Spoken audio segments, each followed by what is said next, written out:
오늘 제목을 우리 한번 다 함께 읽어보겠습니다. 시작. 십계명과 율법 그리고 성경 과연 현실에서 어떻게 지킬 수 있을까? 이 부분은 우리 모든 믿는 자들의 공통적인 관심사가 아닐까 생각됩니다. 특히 우리는 성경이 지킴에 있어서 엄청나게 어려운 현실을 직면하게 됩니다. 그래서 성경을 보다가도 우리는 실족하고, 심지어는 기독교가 나한테 안 맞는다고 해서 천주교로 가는 사람이 있어요. 또 다른 불교로 가고. 참 안타까운 현실입니다.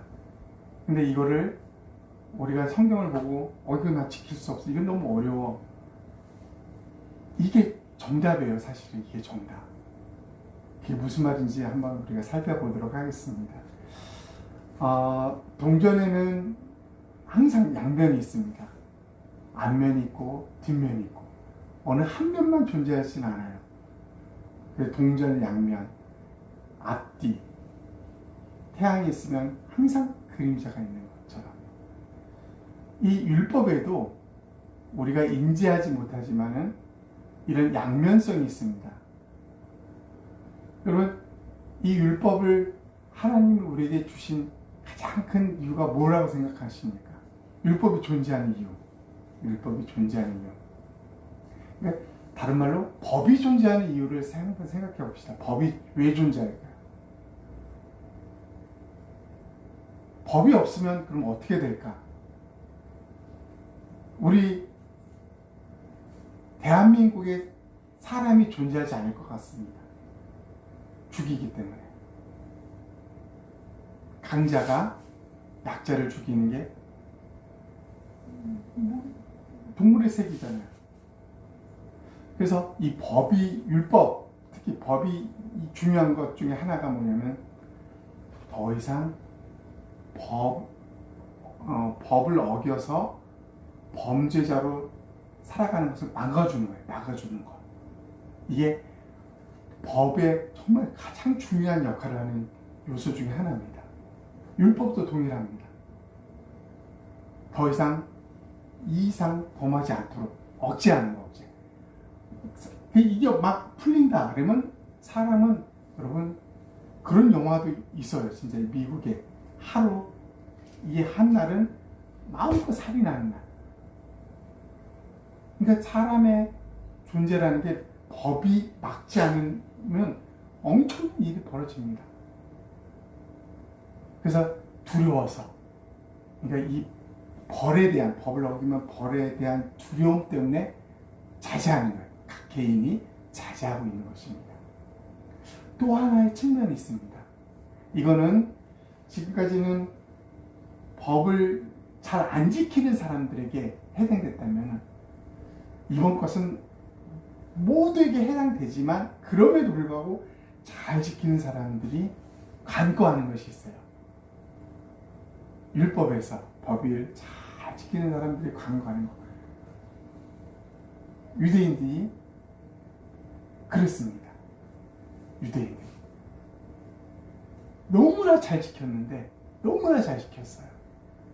근데 이걸 간과해가지고 이들이 예수님이 올 때 자기들이 믿는 하나님을 어떻게 정죄하고 손가락질하고 죽이기까지 하지 않았습니까?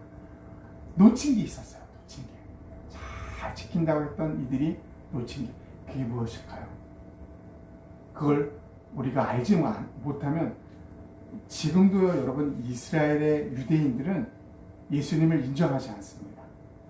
그리고 지금 오늘 우리가 말하는 이 성경의 내용도 절대 인정하지 않습니다. 안타까운 일이에요. 그게 뭘까요? 그것을 오늘 로마서를 통해서 우리가 한번 살펴보고자 합니다. 로마서 3장 20절로 21절, 이 내용은 율법과 하나님의 한 의에 대한 이야기가 간단하게 나와 있습니다. 그것을 우리가 한번 다 같이 한번 읽어볼까요? 시작. 그러므로 율법의 행위로 그의 앞에 의롭다 하심을 받을 육체가 없나니 율법으로는 죄를 깨달음이니라. 이제는 율법 외에 하나님의 한 의가 나타났으니 율법과 선지자들에게 증거를 받을 것이다.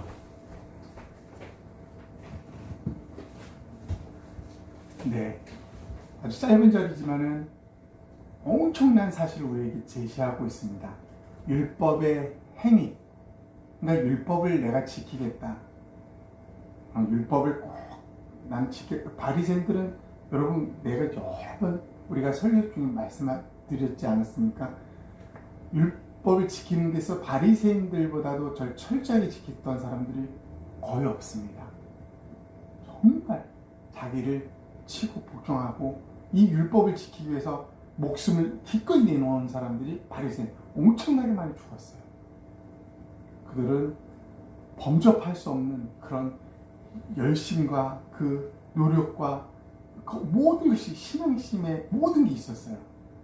그럼에도 불구하고 성경은 그 율법을 지키는 것으로 말미암아 어떻게 해요? 의롭게 되는 존재가 아무도 없다고 합니다. 이들은 그런 줄 알고 하고 있는데 그런 존재는 아무도 없다라고 성경은 아주 못을 박습니다. 그러고 나서 그러면 이 율법이 뭐냐? 율법으로 말미암아 나타날 수 있는 아주 큰 게 있는데 바로 죄를 깨달은다. 이게 무슨 말일까요? 유대인들은 지금도 이거를 이해하지 못합니다. 이해할 수가 없어요. 이게 뭔 말인지. 율법이 죄를 깨달음이라는 것을 우리가 이제 한번 살펴보려고 하는데요. 여러분, 축구 경기, 제가 참 좋아하는 축구 경기인데, 축구인데, 뭐 이제 나이가 드니까 뛸 수가 없어요. 몸은 막 저기 막 날아가고 있는데, 마음은 날아가는데 몸은 여기서 거리고 있습니다. 이 축구 경기에서 거친 경기죠. 여기서 잘못해서 평생 축구 선수로서 뛰지 못하는 경우도 발생해요. 그래서 뭐가 필요해요? 규칙, 벌칙이 필요한 거예요. 너 이거 했으면 옐로 카드, 그 다음에 레드 카드 보내서 경기를 못하게 하는 것입니다. 자제시키는 거죠. 근데 놀랍게도 이 모든 축구 선수들이 공통적으로 하는 말이에요. 이런 말 들어봤죠? 반칙을 잘 활용하는 게 훌륭한 축구 선수라는 거. 반칙을 잘 활용하래요. 심판이 보지 않는 곳에서 때리고 잡아다니고 골을 못 넣게 하기 위해서 온갖 짓을 다 합니다. 그것을 아주 교묘하게 잘 활용하는 선수가 좋은 선수라고 합니다. 실제로 감독들도요, 반칙을 하지 말라고 말 안 합니다. 이럴 때 반칙해. 여러분, 이 세상의 법도, 우리나라 법도요, 잘 이용하는 사람이 승리합니다. 잘 이용하는 사람이. 원칙대로 내가 이렇게 해서 이렇게 똑바로 살아가는 사람보다 이거를 잘 이용하는 사람, 그 사람들이 누구예요? 변호사입니다. 변호사. 그가 무도한 죄인임에도 불구하고, 모두가 아는 죄인임에도 불구하고 법적으로는 이 사람이 죄인이 아닙니다 선포하는 때가 많이 있습니다.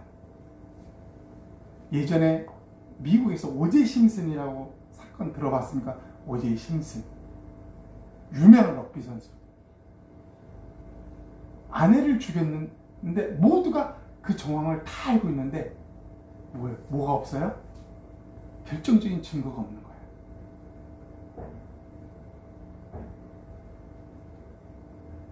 이 법을 잘 활용하는 게 변호사고, 축구에서 이거를 반칙을 벌칙을 잘 활용하는 게 축구 선수입니다. 근데 놀랍게도 율법에는 잘 잘 지키고 잘 준수한 사람들을 향하여 놀랍게도 성경 자체는 너는 죄인이야 라고 말하고 있다는 것입니다. 잘 지키는 사람들을 향하여. 못 지키는 사람들은 스스로 알고요. 잘 지키는 사람들을 향하여 이렇게 말씀하고. 누가요? 예수님이. 이때 오신 예수님이 그렇게 하십니다. 바리새인들, 서기관, 율법학자들이 예수님 앞에 와서 칭찬받는 사람은 없었습니다. 야, 너 정말 잘 지키는구나. 그래, 그 정도면 됐어. 이 말 들은 사람이 아무도 없었습니다. 오는 족족 다 하나님이 뭐 거칠게 얘기한 사람도 있겠지만, 너 부자 청년 얘기 우리 수없이 얘기했잖아요. 얼마나 부드럽게 얘기합니까? 야, 너 10계명 지켜야 돼. 다 지켰는데요? 그래? 그러면 네 가지고 있는 돈 가난한 사람들께 나눠줘. 좀 못하겠는데요? 슬픔 속에, 근심 속에 떠났다라고 합니다. 왜 10계명 율법이 내가 가지고 있는 이 많은 돈을 가난한 자에게 나눠주는 거와 무슨 상관이 있어요? 무슨 상관? 왜 예수님이 그 얘기해가지고 정말 예수님을 정말 따르려고 찾아온 사람을 마치 쫓아버린 것과 같은 그런 현상을 만들었을까요? 왜? 무엇이? 율법을 모르면 이런 현상이 일어나는 것입니다. 율법을 모르면. 여러분, 많은 유대인들이 지금도 나는 열심히 잘 지키고 있어 라고 하는 이 율법이 치명적으로 그들이 지키지 못했다는 것을 성경 자체가 우리에게 밝히 말해주고 있는 것을, 그 대표적인 구절이 뭐였어요? 우리 이거 여러 번 했었어요. 10계명 중에서 아무도 지킬 수 없는 건데 유대인들은 날 지켰다고 해요. 아무도 지킬 수 없었던 이거 10계명 중에 10번째 계명. 10번째 계명을 한번 볼까요? 한번 읽어볼까요? 시작. 내 이웃의 집을 탐내지 말라. 이게 왜 어려운가 하면, 이게 왜 지킬 수 없냐면 탐심이에요. 탐심. 그러니까 마음과 관련된 거예요. 내 마음을 내가 어떻게 컨트롤할 수가 있는 존재가 아닙니다. 내 행동으로 나 이거 안 해, 도둑질 하지 말라, 안 하면 돼요. 이건 분명히 지켜지는 거야.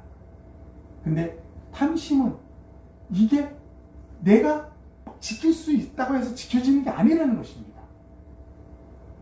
우선 집을 대표로 나왔지만 내 이웃의 아내, 내 이웃의 남편, 내 이웃의 돈, 내 이웃의 명예, 권력.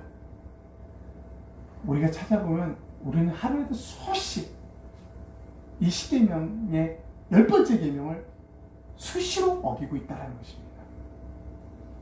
그럼에도 불구하고 유대인들은 내 이웃의 집을 내 것으로 삼지 않으면 이건 지킨 거라고 생각하고 있다는 것이죠. 그게 아니라는 것을 예수님이 와서 했잖아요. 수없이 이 마태복음 산책 설교를 통해서 너무나 자세하게 얘기했잖아요. 그 산상설교를 보고 있으면 우리는 야, 이거 어떻게 예수님을 믿을 수 있을까? 할 정도로 우리는 너무 어려워. 지킬 수 없어요. 아무도 이 마음을 다스린 자는 없고요. 이 마음, 정말 이 마음을 다스려서 온전하게 지킨 사람 아무도 없다는 것입니다. 결국 뭐예요? 율법을 지킨 사람은 아무도 없다. 그래서 성경은 뭐라고 말하니까 의인은 없나니 하나도 없도다. 한 명도 없다고 성경은 말합니다. 자, 여러분, 이렇게 율법의 행위로 의롭게 되는 존재도 아니고 율법으로 말하면 죄를 깨달은다라고 이렇게 말을 했는데, 여러분, 그러면 우리가 이것으로 끝나는가? 아니라는 것이죠. 21절에 보니까 이제는 율법 외에 하나님의 한 의가 나타났다. 이게 핵심입니다. 이걸 모르면은 율법 이 앞에 모든 것이 아무 의미가 없습니다. 이제는 율법에 하나님의 한 의가 나타났으니 율법과 선지자들이 다 이를 증거한 거다라고 합니다. 한 의. 우리는 보자마자 이게 뭐다라는 게 감이 잡히지 않습니까? 하나님의 한 의, 예수 그리스도십니다. 이 한 의가 나타났습니다. 이제 성경에 보면 이런 말씀, 우리 다 같이 한번 갈라디아서 3장 19절 읽어보겠습니다. 시작. 그러면 율법은 무엇 때문에 주셨습니까? 그것은 약속하신 자손이 오실 때까지 죄를 밝히시려고 덧붙여 주신 것입니다. 그리고 그 율법은 천사들을 거치고 중개자의 손을 거쳐서 제정하신 것입니다. 세 번역으로 좀 쉽게 보기 위해서 했습니다. 자, 그러면 율법을 지켜서 의롭게 될 수 있는 존재가 아무도 없다면, 그럼 율법을 우리에게 왜 주셨습니까? 라고 할 수 있잖아요. 유대인들이. 그래서 말합니다. 그것은 약속하신 자손이 오실 때까지, 누구예요? 예수 그리스도가 오실 때까지, 메시아가 오실 때까지, 구약에서부터 계속 오시리라 하는 그 메시아가 오실 때까지, 율법의 역할이 뭐야? 죄인들이, 사람들이 죄를 깨닫게 하는 거야. 나 죄인이구나. 나 죄인이구나. 이걸 깨닫게 하기 위해서 뭐야? 주신 거예요. 주신 거. 근데 유대인들은 지금까지 어떻게 했냐면 이 율법을 지킬 수 있어 라고 생각했다는 것입니다. 하나님 주신 이 귀한, 하나님 왜 주겠어요? 지킬 수 있으니까 주셨겠지. 그래서 열심히, 정말 엄청난 열심으로 이걸 지켜왔다라는 것입니다. 지금 이 순간도요. 근데 성경은 말해요. 이 율법은 예수님이 오실 때까지 어떤 역할? 사람이 나는 죄인이다, 너는 죄인이다 라는 것을 깨달을 역할을 하는 것이다 라고 성경은 분명하게 말해주고 있다는 것입니다. 이게 율법의 역할이었습니다. 역할.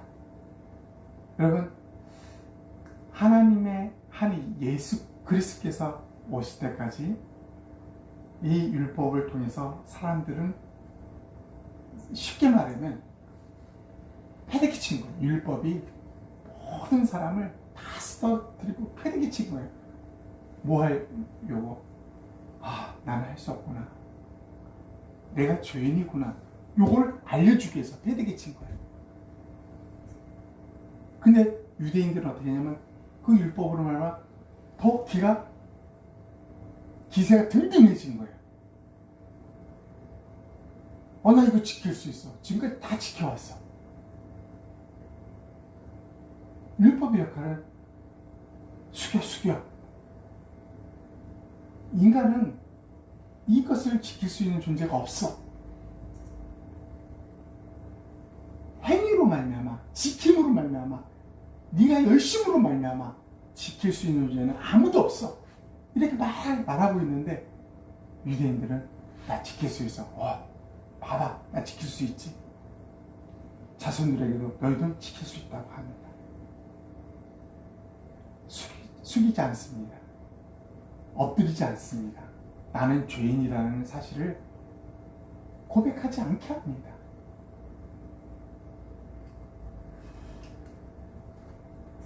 갈라디아서 3장 24절을 우리 한번 이것도 다 같이 읽어보겠습니다. 시작. 이같이 율법이 우리를 그리스도에 인도하는 초등교사가 되어 우리로 하여금 믿음으로 말미암아 의롭다함을 얻게 하려 함이라.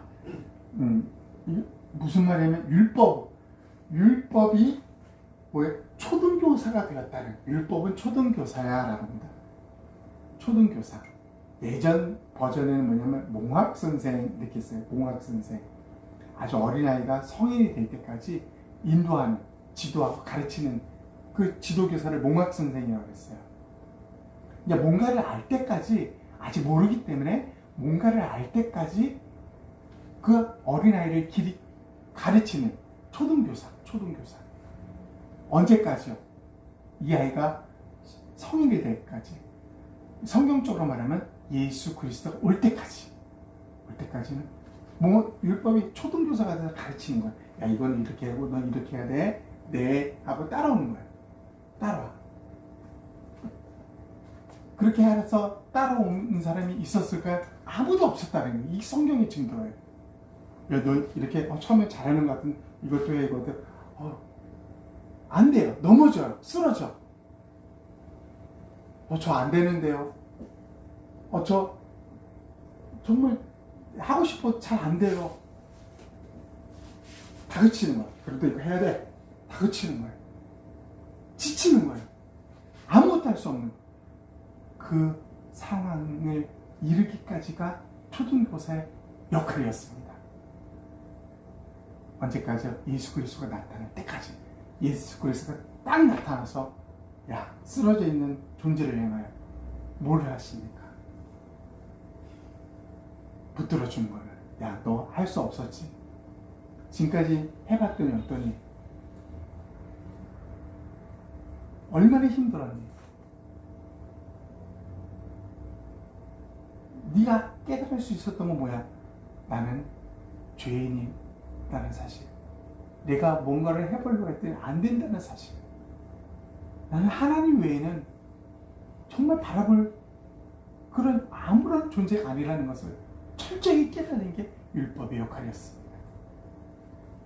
그래서 초등교사가 되어서 그리스도를 인도하는, 예수님께로 인도하는 초등교사다라는 것입니다. 그리스도인. 그래서 우리로 하여금 믿음으로 말미암아 의롭다 함을 얻게 하려 하는, 이제 예수님께서 땅에 나타나셔서 지금까지는 율법을 지키면 의인이 된다라는 개념으로 막 살아왔는데, 예수님은 정반대예요. 정반대. 아무것도 한 일이 없고 실패만 거듭하고 쓰러지기만 하고 넘어지기만 하고 울기만 했던 아이들에게 향하여 뭐라고 해요? 야, 손잡아. 일으켜 세우면서 내가 네 안에 들어갈게. 그러면 너는 의인이 되는 거야. 의인이. 신기하지 않습니까? 이걸 지켜야만 의인이 됐던 우리에게 예수님이 우리 안에 들어올게. 그러면 너는 의인이 되는 거야. 나는 지금까지 실패만 해. 지키지 못했는데도 나한테 의인이 돼요. 이게 율법과 예수 그리스도의 차이입니다. 예수님이 내 안에 오셔서 우리는 믿음으로 말미암아 뭐가 돼? 의인이 됐다고 합니다. 의인이. 아무것도 율법에 제대로 지킨 거 없는데 우리를 의인이래요. 그러면 여기서 우리는 궁금합니다. 예수님이 내 안에 들어오셔서 내가 의인이 됐다면은, 그럼 성경, 율법, 십계명은 이제 어떻게 되는 것입니까? 어떻게 되는 거예요? 여기서 이단들이 많이 나오는 거예요. 여기서 나 의인이 됐잖아. 의인이 됐잖아. 그러면 성경, 율법, 십계명 그 상관없어. 나 의인이야. 어떻게 살아든 난 결국 의인이야. 그러면 어떻게 되니까? 불법을 여전히 행하는 자가 되고 마는 것입니다. 예수님이 내 안에 들어오셔서 달랑 너 의인이야 하고 끝난 것이니까 이렇게 하고 살아가는 이단들도 있다라는 것입니다. 예수님 내 안에 와서 야, 너 의인이야. 내 의를 너에게 주는 거야. 그것은 결국 무슨 말이에요? 무슨 말? 이제 너는 네 힘이 아니라 나의 힘으로 말미암아 지금까지 지킬 수 없었던 이 성경, 이 율법, 이 십계명을 내가 네 안에서 펼쳐나갈 거야. 지키면서 이제 살아갈 거야. 이게 핵심이에요. 이게 핵심. 그러니까 유대인들은 이 율법이라는 것을 지키려고 애를 막 해서 의인은 아무도 없다라는 결론까지 나온 이런 상태라면 예수님 어때? 예수님이 한 건 예수님은 이 십계명을 막 지키려고 그게 아니라 이미 이 모든 것을 지켰던 예수님께서 사람 안에 들어오셔서 우리 안에 들어오셔서 우리를 통해서 이것을 하나하나 뭐야? 지켜나가시는 것입니다. 완벽하게요. 이전에 하지 못했던 내 힘으로는 정말 하지 못했던 것을 다른 말과 다른 표현으로 쓰자면은 이건 이럴 거예요. 예수님과 함께 살면 성경은 사랑의 편지가 되는 거예요. 예전에는 성경이 두려운, 무서운 존재였습니다. 이거 안 지키면 지옥 가는 거야. 이거 안 지키면 하나님 날 싫어하는 거야. 이거 안 지키면 어떤 벌이 내릴지 모르는 겁니다.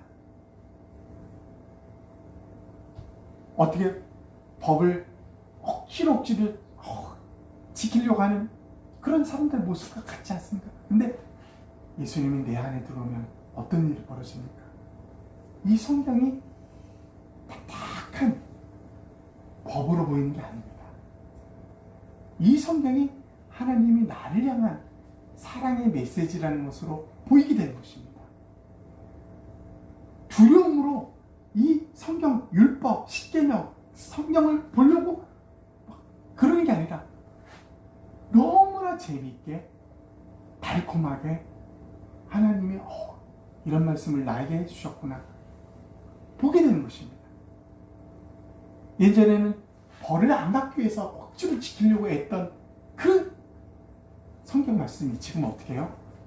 예수님이 내 안에 계심으로 말미암아 내가 기쁨으로 이 말씀이 내 삶에서 펼쳐지는 것입니다.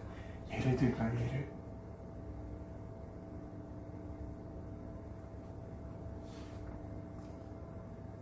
전에는 예를 드는 겁니다. 전에는 상당히 많은 사람들이 그랬겠지만 이기적인 우리 자신들의 모습을 가지고 살아갑니다.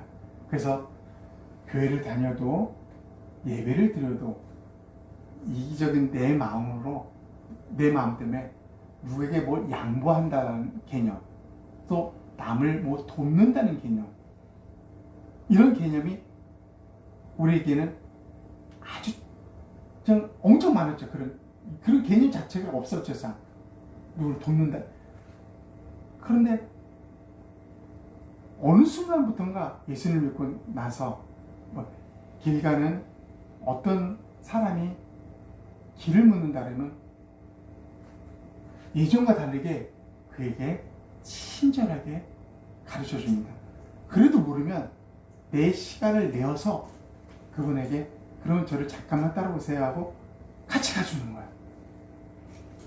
여러분, 이게 아무것도 아닌 것 같죠? 이게 어떤 현상이라고요? 내 안에 예수님이 계심으로 말미암아 성경이 이제 하나씩 지켜지는 역사가 벌어지는 것입니다. 예전에는 한 노숙자가 이 세상 불만투성이야. 술 먹고 지나가는 다른 노숙자 때리고 이랬던 사람이 예수님을 믿고 나서 어떻게 변해요? 노숙자에서 막 왕자가 되고 이런 거 아닙니다. 여전히 노숙자예요. 근데 어떻게 변해요? 술을 여전히 먹고 있어요. 근데 예전 같았으면 내 발에 거치는 다른 노숙자 발을 휙 찼던 이 발이 멈칫하는 것입니다. 차다. 아니지. 그냥 가는 겁니다. 뭐예요? 아주 미미한 변화지만 예수님이 내 안에서 성경을 펼쳐나가는 현상입니다. 여러분, 성경은 우리가 지켜야지. 두렵고 떨림으로 지켜야지. 이러면 정말 성경은 우리에게 얼마나 힘든 대상이 되는지 모릅니다. 그래서 많은 젊은이들이 성경을 떠나 다른 종교로, 더 편한 종교로 떠납니다. 성경이 자기에게 올무가 되는 것입니다. 이렇게 하지 마라, 하지 마라. 이거 해라, 해라. 못하는 거야, 본인은 못하는 거예요. 근데 이 성경을 하라고 그러니, 성경은 매일 읽으라고 하니, 얼마나 힘들겠어요. 그러나 아닙니다. 이거는 진실이 아닙니다.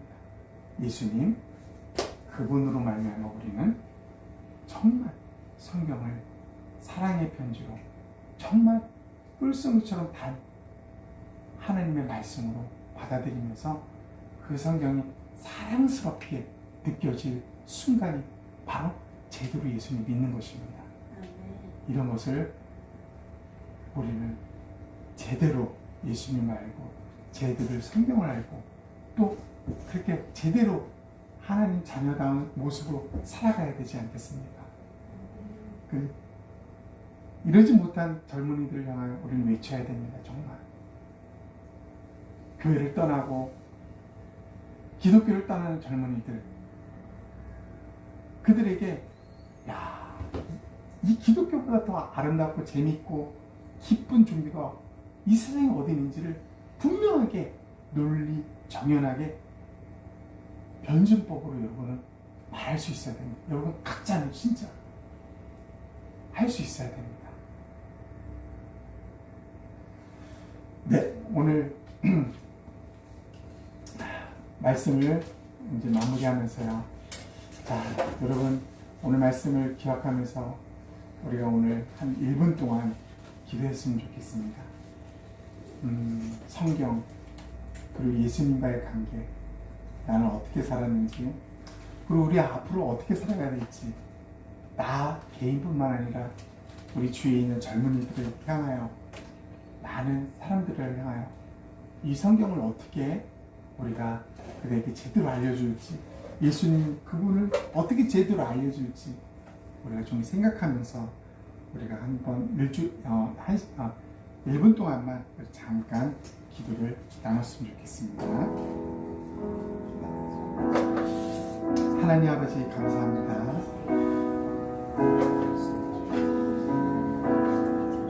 많은 사람들이 성경을 읽고 그 성경 속에서 생명을 발견하며 그 성경 속에서 교를 발견하며 성경이 좋다고 많이들 이야기합니다. 그러나 예수님을 믿으면 믿을수록, 교회 다니면 다닐수록, 성경을 읽으면 읽을수록 성경이 더 어려워지고 성경이 불편해지고 성경이 나의 양심을 찌르고 성경이 나로 하여금 힘들게 하는 이런 현상을 많이 보게 됩니다. 그러나 하나님 아버지 이런 일들 때문에 오늘 많은 젊은이들, 많은 사람들이 기독교를 떠나고 타종교 옮겨가는 현상까지 일어나고 아예 교회를 다니지 않는 현상까지 일어나고 있습니다. 하나님 아버지, 성경이 얼마나 달콤한 하나님의 말씀인지를, 성경이 얼마나 귀하고 아름다운 하나님의 사랑의 이야기인지를 하나님을 깨닫지 못한다면 이 현상은 이후로도 계속 일어날 때 될 것입니다. 예수 그리스도 그분이 오셔서 얼마나 놀라운 일을 행하셨으며 그분이 내 안에 들어오셔서 얼마나 위대하고 놀라운 일을 행하시고 있으며 나와 동행하심으로 말미암아, 나와 함께 사심으로 말미암아 얼마나 놀랍고 행복하고 기쁜 일들을 펼쳐주셨는지를, 이것을 제대로 많은 사람이 알고 그 예수님 때문에, 그 하나님의 말씀인 성경 때문에 기뻐하며 즐거워하며 행복한 삶을 살아갈 수 있도록 하나님 도와주시길 원합니다. 이 일을 우리가 넉넉히 감당하고 사명을 가지고 이 일들을 많이 증거하고 전달하는 우리가 되게 도와주시옵소서. 예수님 이름으로 기도합니다. 아멘.